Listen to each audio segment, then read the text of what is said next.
My name's Chris Rogers, and I'm a professional artist, a muralist, painter,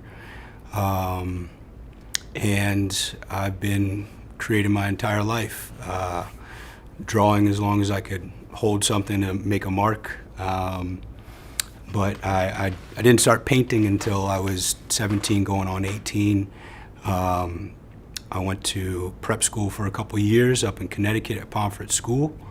And my art professor at the time, Mr. Brewster, basically threatened me to start painting because all I wanted to do was draw. I was actually really intimidated to paint. I was afraid of it for whatever reason, and he said he was going to drop me a letter grade unless I did a couple paintings before the semester was up. So I did. I ended up doing it, and I'm glad that he made me do it because it's been an obsession ever since. And you know, when I got to college, I was a studio art major. Had really no idea how I was going to make a career out of it, or you know, the path, how I was going to make a business out of it. I just knew that I wanted to pursue something that I was going to be passionate about, and something that I could grow and evolve with over a lifetime. Because I knew even back then that as important as it is to make a living and make money, that it doesn't satisfy me. And so even though I didn't have a pathway laid out, I knew I just wanted to go for it. And I didn't go for it right away. I graduated in '06 from Hobart and William Smith Colleges, upstate New York, Geneva, New York. And after that, I went back where my hometown, Hilton Head, South Carolina, and basically worked in food and beverage for a few years. And I was still painting and whatnot. I would set up and do some live painting at a couple restaurants and resorts, and didn't really go all in with it until 2009. I had a good friend of mine who helped me out in a rough spot, Johnny Gonzalez, and he let me move in with him, and for 6 months he let me pay him rent in paintings. And I'm super, and I've told him this many times how grateful I am for that, because I was painting all day, every day, and that was exactly what I needed.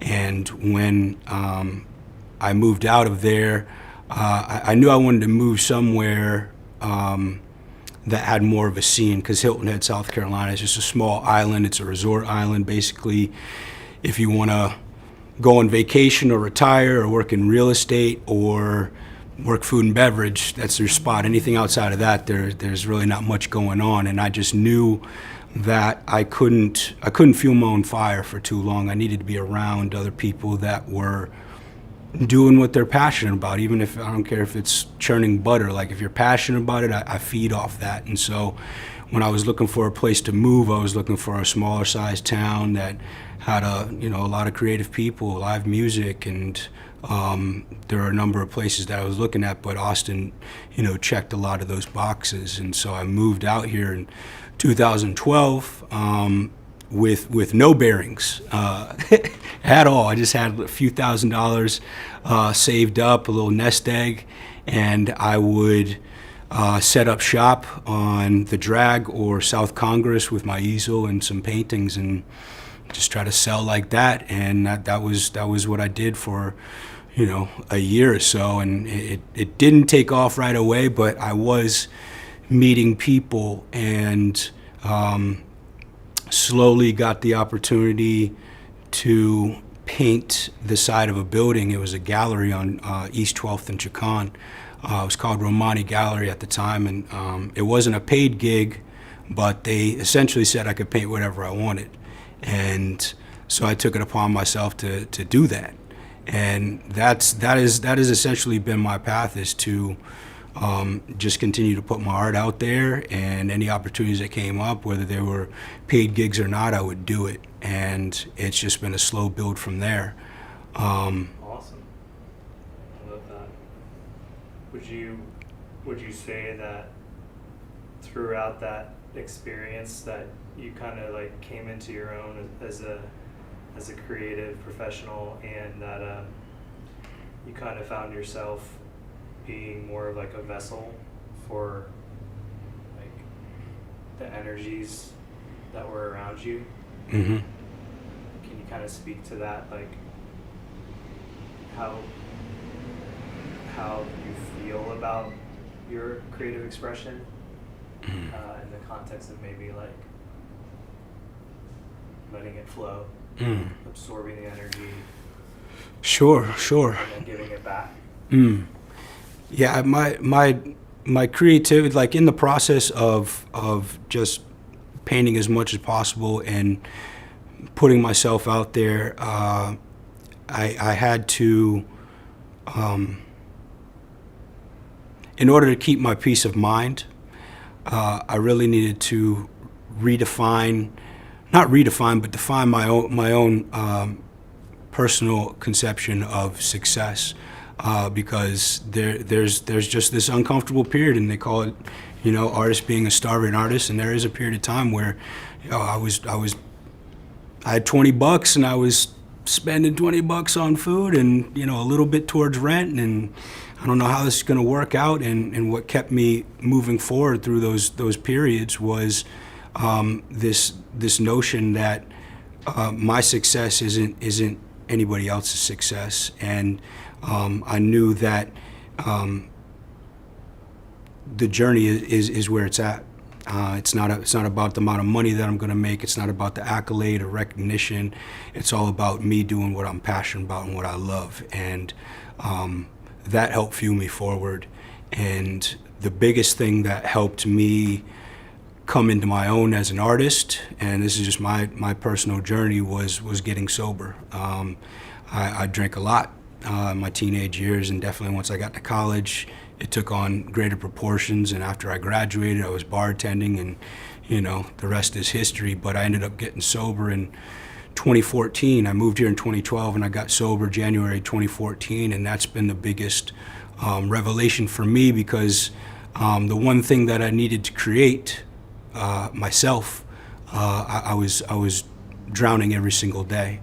And so by getting sober and dealing with reality and dealing with myself and feeling, it has allowed me to really come into my own as an artist and understand that my art doesn't come from within, it comes from without. It's something that I absorb, and that's why I moved here in the first place, is to be around in an environment where I could absorb that creative energy. And so what I've... Let me just reframe it. Sure. That's so cool. Yeah, I mean, I feel like Austin's like a really great place for that. Mm-hmm. There's so many like awesome and interesting things going on Oh yeah. that you can kind of like pull from your creative inspiration. Yeah. So go ahead. Yeah, absolutely. So it helped me understand that at best I'm a co-creator. And I have no idea what God is really, but I know that it's not me, number one, but when I align myself with it, that's where the pressure is off. Because if I had the power to just snap my fingers and create a masterpiece every single time, that would be amazing. But any creative person knows that some days you wake up and it's just not there. It's not. And so I start off I don't care if I'm doing a simple sketch or I'm working on a mural or I'm painting in front of 1,000 people. I start off with a simple prayer, and it goes, God, thank you for this opportunity to be creative. Help me be honest. Help me be a channel for your inspiration, and I give it all to you. And what that does, it starts off my creative experience with gratitude that I'm even here to create in the first place. So that just removes all the pressure, and it opens me up to being that kid again, marking on walls, not worried about money, not worried about what other people think, no social media. I'm just picking up those crayons and I'm creating. I'm having fun. I'm here just to create.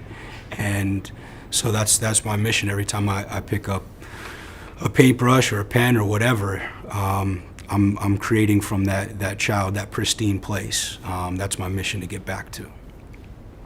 Is that hard sometimes to get back to that place with all the distractions and everything else going on?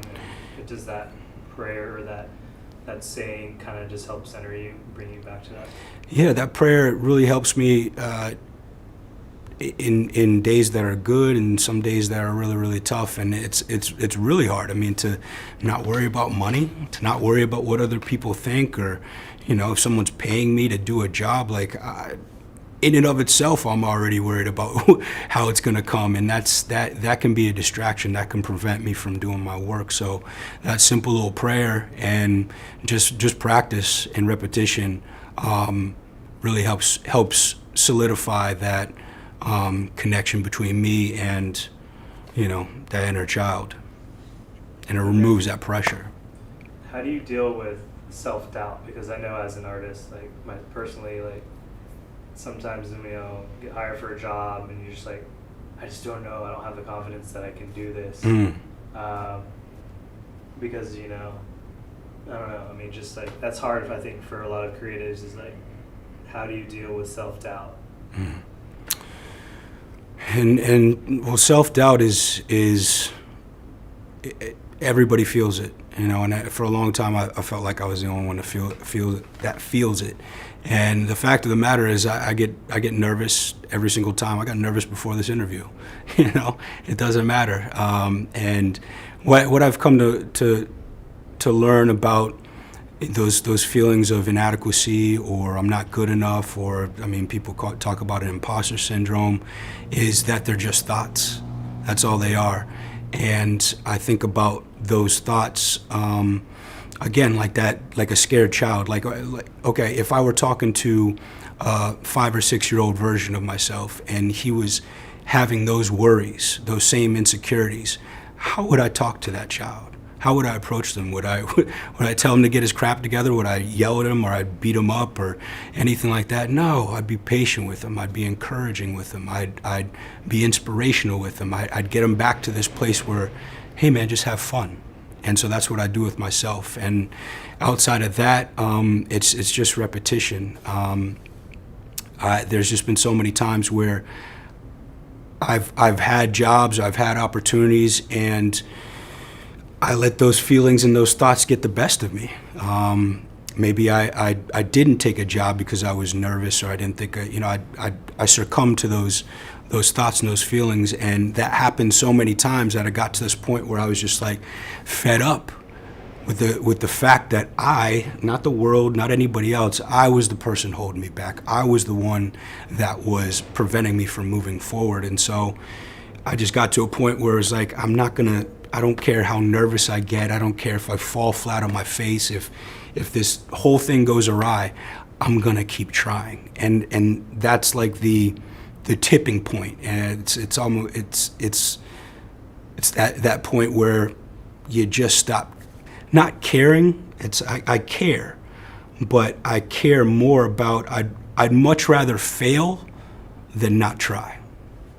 I love that. Why did you find it important to make this particular mural over here? I felt compelled to make this mural at Native Hostel, If He Can't Breathe, We Can't Breathe, in response to George Floyd's public execution. It was on a Monday, and that Tuesday I was over at Victory Grill on East 11th, not too far from Native Hostel, and I was working on another mural. It was a scene with Marvin Gaye, Billie Holiday, Chuck Berry, James Brown, Little Richard, B.B. King, Ike and Tina Turner, all these iconic black figures, musicians, artists, poets. And I was just finishing this up when George Floyd was murdered, and it just dawned on me, some of the songs and their lyrics, What's Going On, and Strange Fruit, and I'm Black and I'm Proud. And it was like this very sobering moment that these people half a century ago were singing and praying and crying over the same exact thing that's going on right here, right now. So even myself came to a point where I was like, nothing's changed at all, and it was gut-wrenching. And also at the time, there were the protests going on, and I think it was the day that 35 got shut down because the Black Lives Matter protest, and I'm sitting here over at Victory Grill trying to work on other projects, and I couldn't think of anything else. And so I put out a Instagram story saying that I was looking for a wall, and Native Hostel literally hit me up 15 minutes later, and I had no idea exactly what I wanted to say, but I knew that I wanted to say something more than, RIP, halos, angel wings. I felt like it was an opportunity that there are a lot of people that aren't normally attuned to black, what's the word I'm looking for? Not black causes, but what's happening to black people. And I think the silver lining with what happened to George Floyd is the fact that it happened in HD on multiple cameras from multiple angles. The entire story was displayed and played out for the entire world to not only see but feel. And so I thought this was a beautiful opportunity to talk about something much more profound than just police brutality, because I just know for a fact that it's a fundamental problem, a systematic problem that gives birth to things like police brutality and Wall Street being bailed out during a pandemic and kids in cages and you name it. Any vex, any ism that's going on within not just our country but within the world is coming from a system that serves the few and not the many. So. Absolutely. Thank you for that. So how has making this mural enhanced your life and community moving forward? Taking a minute to kind of like reflect. I know it's been pretty recently that you. How has it changed my? Yeah, how has it enhanced your life and your community? Well, working on this mural at Native Hostel, If You Can't Breathe, We Can't Breathe, it's been healing in a lot of ways. I just know that prior to painting the mural, I just felt like I wanted to scream, but I didn't know what to scream at, and I felt like I wanted to punch something, but I didn't know what to punch. And I'm not even being hyperbolic. As soon as I put the first brush strokes on the wall, there was some sort of an exhale spiritually, and it didn't remove or erase any of the feelings, but at least I felt like I was doing something in response. And the 3.5 weeks that it took me to complete the project, within that almost month, literally every day that I was working on that, I talked to dozens of people, because there's a high traffic area and people would just stop by and we talk. I mean, people from all different walks, and that was one of my main functions for that mural, is to get people that normally don't talk, people that normally don't mix, talking about the same thing and getting on the same page, that we, not just black people, we have a serious problem and we are the solution. And so I just witnessed so many people getting that same sense of relief as me, being able to talk about things that are really uncomfortable and connect the dots and see the humanity in one another. And that, I feel, is what's going to be the real healing going forward for everybody, is connecting the dots and seeing the parallels and celebrating the differences, absolutely, but really on the things that really matter, our humanity, being connected along those lines. So that's probably been the biggest thing moving forward that has not only changed my life, but I feel has helped the community. And to this day, I mean, people are still posting and coming by and, taking family photos in front of it. There's a sense of hope that mural gives. I love it. What advice would you give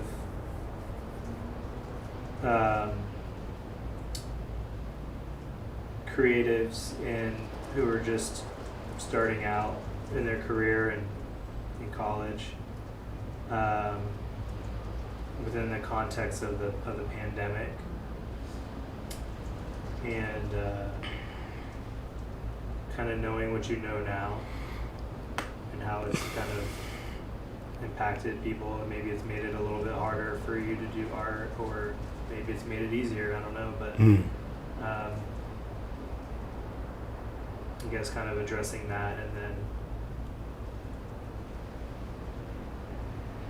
you know, what you were talking to me on the phone about was like just kind of really persistence and sticking with it. I love what you said there. So Okay. Yeah, I'll try to reiterate. Yeah, what I'd say to anybody that is, you know, in college or starting out or thinking about starting out their career in art or their area of creativity, is to just do it. I'm a firm believer that I'm a firm believer that dreams are gifts. If you know what you want to do, if you know what makes you happy and wakes you up in the middle of the night and excites you in a great way, you are halfway there. The other half is just doing it. And I can't emphasize that enough. I mean, not everybody, you know, pulls a LeBron James straight out of high school and they're at the tip top, you know, 1% upper echelon of everything. Most people in any area, it's the people that just don't stop and continue to do it and continue to persist and show up and have fun and enjoy and learn. Outside of being just persistent, one thing that's been really helpful and crucial for me is surrounding myself with like-minded people. People that maybe are a little bit further down the line as me, people that are on the same footing, and, you know, helping out other people that might be just starting out. Passion is contagious, and there's been many times, and there will be more times where things get a little gray, they get a little bleak. Maybe I'm procrastinating, maybe I just feel a little overwhelmed and daunted and I'm uninspired, and I've had other people that are in my circle that, you know, when my candle is going out and flickering, they come by with a fresh light and they reignite me. I can't emphasize that enough. Like, this is I still have doubts. I've been doing my art my entire life. I've been doing professionally for almost a decade, and I've never been 38 before in the middle of a pandemic and, you know, sitting here doing an interview. I've never been here right now. Like, I don't have everything figured out. I still have doubts and insecurities, but I'm just doing my best, and my history, my experience has taught me that this is the best part. The best part is when it's uncertain and where it's uncomfortable, and that's all anybody talks about. Like, I love talking about when it was uncomfortable. I love talking about, you know, when I graduated college and I had a group of friends that I graduated with, and all our families got this little lake house, and everybody's talking about, you know, what they're doing after college, you know, their particular jobs they got lined up and everything like that, and the whole circle comes around to me and they're like, "So, Chris, what are you gonna do with your studio art major?" And I was just like, question mark, thought bubble. It was hilarious. I mean, there were crickets. It was very uncomfortable at the time, but I think about that and it's just like, that was a defining moment for me. That was a defining moment, and it's something that I'll hold dear for me. It's not about it being comfortable. I think about it like this. If someone were to give me my dream, just gift me that dream, I would appreciate it for until it got a little uncomfortable. But where I'm at right now, I've walked through doubt, I've walked through fear, I've walked through being broke, I've walked through people doubting me. I've walked through me doubting me. And I've come out on the other side. And what that does is when things get tough and when things get nebulous and, you know, I don't know how this is going to work out. Perfect example, a pandemic. I know that I'm going to stick. Like, you're going to have to pry this out of my lifeless fucking fingers. Sorry about the cussing. You're going to have to pry this out of my lifeless fingers in order for me to give this up. I'm not going to give it up. I've given up on dreams before, and that is a place that I never want to go again. Shoulda, woulda, coulda is the most painful place I could ever be. And the last thing I'll say, that is, you don't have to experience, but this is something that I've experienced that has just really fortified my resolve in pursuing what I want to pursue, and that was in 2009, losing my mother, who was single-handedly responsible for any positivity, optimism, anything that I had going on in my life. She encouraged everything. She was my home. And when I lost her, it was the worst place that I've ever been. I thought I lost everything. And what I learned from that is that life is quick and tomorrow's not promised. And why would I waste another second doing anything less than what is exactly in my heart? So I'm going to keep going. I don't know how this is going to work out, but I'm going to keep going.